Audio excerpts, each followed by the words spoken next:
The 5 best PC upgrades to improve performance. Upgrading a PC. Your choices range from installing more RAM to custom building a case designed for a DIY liquid cooling system.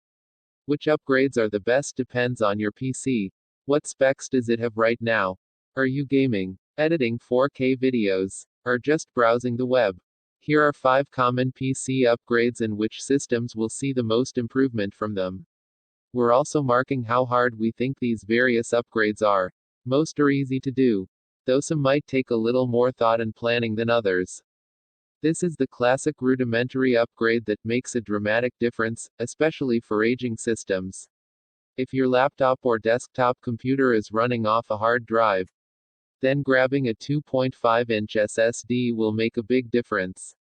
Your PC will feel more responsive, and boot times can shorten dramatically. Given the current state of flash storage, you're probably better off with a triple-level cell TLC drive than quad-level cell QLC. If you're already rocking a 2.5-inch SATA-based SSD, the next step would be upgrading to an NVMe M.2 drive. This will also improve general responsiveness and boot times, but not as dramatically as with a hard drive. M.2 drives come with one caveat: your PC needs a special M.2 PCIe slot. Most modern desktop motherboards should have it, but laptop capabilities will vary a lot. Check your motherboard or device manual to see if your system supports these drives. Should you add more RAM to your setup? Or will it be a pointless exercise? That depends a lot on what you're doing. If you use a PC to stream video, write documents in Microsoft Word, and edit the occasional photo, then 8 GB might be all you need. Gamers will often be happiest with at least 16 GB, especially when playing modern AAA video games. Then there are media-rich tasks. If you're getting into serious video editing as a hobby, 32 GB of RAM might be ideal. The bottom line is there's an optimal amount of RAM your system needs to do its job. If you add more RAM beyond that, you won't see much improvement, if any. Using these general guidelines, you should be able to estimate how much RAM you need. If it's not enough, then try doubling it and see how that goes. Also consider the limits of your motherboard and CPU. They can handle only a certain amount of RAM, though it's usually quite a bit. Remember that when you buy new RAM, it must all be the same speed, measured in MHz. Learn more in our guide to replacing your PC's RAM. Once you're organized, changing RAM on a desktop is as simple as slotting in the new RAM modules and turning on the machine. Laptops are a little more complex and usually require opening an access panel on the bottom, or sometimes removing the keyboard. Be aware that some laptops cannot accept RAM upgrades at all because the RAM is soldered onto the motherboard's PCB. If you have the right amount of RAM in your system and your games are running off an SSD, the next step to improving performance is to upgrade the graphics card. Before you swap your GPU, ask yourself what resolution your monitor is. If you get a graphics card that's awesome for 4K gaming but you only play at 1080p, then you could have done with a far cheaper graphics card. If your CPU is particularly old, you might need a newer one before upgrading your graphics card.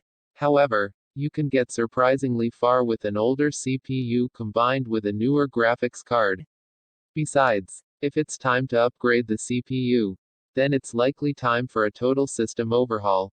Once you've got a new card, undo the slot latch, remove the old card's power cable and take it out. Slide in the new one, and reconnect the power. If your card requires it, then you just have to install the card's new drivers and you're off to the races. For a more detailed look at the upgrade process, check out our tutorial on how to upgrade and install a new graphics card in your PC. Upgrading your CPU is not difficult, but it's harder than slotting in some new RAM modules or changing your graphics card. Before you decide to get a new CPU, check which models are compatible with your motherboard. The motherboard CPU socket must be compatible with the processor you want, the socket as the space where the CPU fits on a motherboard. Beware, however, that CPU makers, particularly Intel, can have different versions of the same socket type. A Skylake-compatible LGA 1151 socket, for example, is not compatible with the LGA 1151 sockets that Coffee Lake processors use. In general, it's better to upgrade your motherboard and CPU at the same time. However, at times, it will make sense to just upgrade the processor. For example, you might catch a really good CPU sale if you don't upgrade your motherboard when changing the CPU. There are often some trade-offs, especially if the newer processors have more advanced features. Anyone with an AMD X470 motherboard, for example, could use a Ryzen 3000 CPU. However, they would lose out on PCIe 4.0, which both the CPU and motherboard must support. Changing the CPU is a little different depending on whether you have an AMD or Intel motherboard. Essentially, however, all you do is remove the old CPU, gently drop in the new one, and secure it. Then it's just a matter of attaching your CPU cooling fan or liquid cooling solution. Heat, it's what keeps custom PC builders up at night. Or at least awake enough to contemplate how to keep computer temperatures lower. Keeping your PC cool helps your components last longer, and makes it easier to overclock your system. Standard air cooling fans are great, but there's nothing like a liquid cooling system when you want to get serious about overclocking, or your PC is generally too hot all the time. An all-in-one AIO cooler is a good first step. These are pre-built devices that circulate liquid from a radiator to a block over your CPU.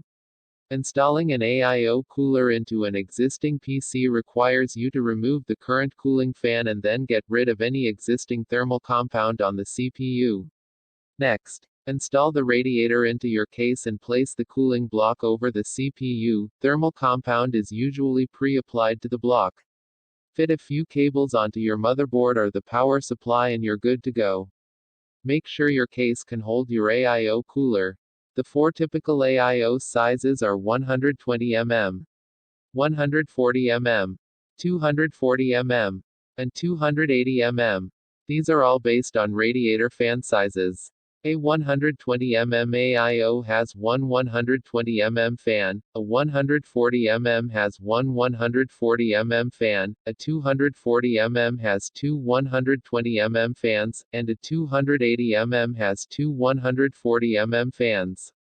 Whether or not a liquid cooler is right for your PC depends on how hot your machine tends to get. If you can an AIO on sale, there's something to be said for how nice a liquid cooling system looks, especially if it's packing a little RGB razzle-dazzle. You could carry out many other PC upgrades, but those are some of the most common that don't require much in the way of expertise to do well. Text source, howtogeek.com.